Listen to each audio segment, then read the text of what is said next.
Akadémia bojových umení Genkikan bola založená v roku 2002 a je združením mladých zanietencov pre bojové umenia. Dáva priestor pre všetky vekové kategórie od 6 rokov. V tíme sú tréneri a zápasníci, ktorí stabilne a vynikajúco reprezentujú Nové Zámky a Slovensko na prestížnych športových, ale aj kultúrnych podujatiach doma aj vo svete. Zhrň nám prosím ťa rok 2015, čo vám priniesol, aké úspechy, aké sú ambície na ďalší rok? Čo úspechy na tento rok, na minulý rok viac menej boli dosť veľké, čo sa týka nášho klubu, aj našich chalanov, čo robili jiu-jitsu, aj čo sa týka MMA, aj aikido, aj spolupráce medzinárodnej, čo sa týka našej v Európe, v Ázii, ale vlastne celosvetovo aj z USA, čo máme spoluprácu, pokladám za veľmi úspešnú za minulý rok. Klub sa popri aikide, kempe, thaiboxu venuje hlavne MMA a jiu-jitsu. Je členom rodiny Ribeiro Jiu-Jitsu. Áno, patrím oficiálne do rodiny Ribeiro Jiu-Jitsu, čo je vlastne momentálne Svetová federácia jiu-jitsu a grapplingu.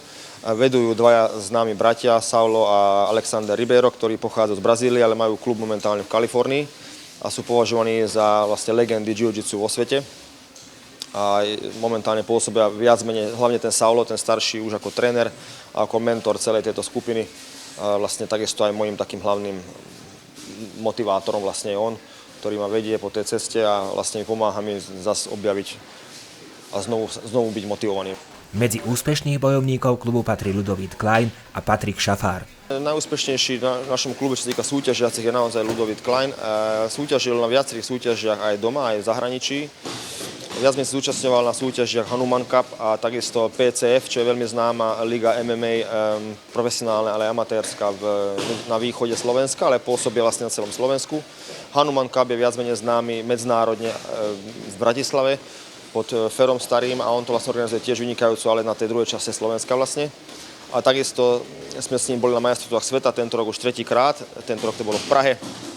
Takže vlastne on nás reprezentuje najviac, ale máme popri ňom ešte mnohých ďalších, ktorí vlastne reprezentujú náš klub veľmi dobre. Koľko súťaží si minulý rok absolvoval a ktorý si mal taký najväčší úspech? Tak za minulý rok som absolvoval 4 profi zápasy, v podstate 4 víťazné a asi tak najviac si cením ten posledný, ktorý som mal s Poliakom v Poprade. Vieš povedať aj prečo? Zatiaľ to bol môj taký najťažší súper doteraz a mal dobré štatistiky. Tak som sa tešil, že som vyhral nad ním. Aké máš ďalšie ambície, alebo taký možno najväčší sen?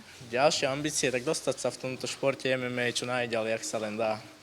Najúspešnejšia súťaž bola asi v Maďarsku, v Budapešti, kde som mal 2 prvé miesta a majstrovstvá Slovenska vlastne minulý rok. Tam som skončil prvý v jiu-jitsu všetko.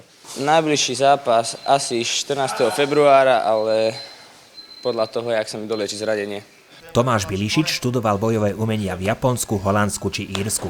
Počas svojej kariéry sa stretol s mnohými osobnostiami bojových umení a športu.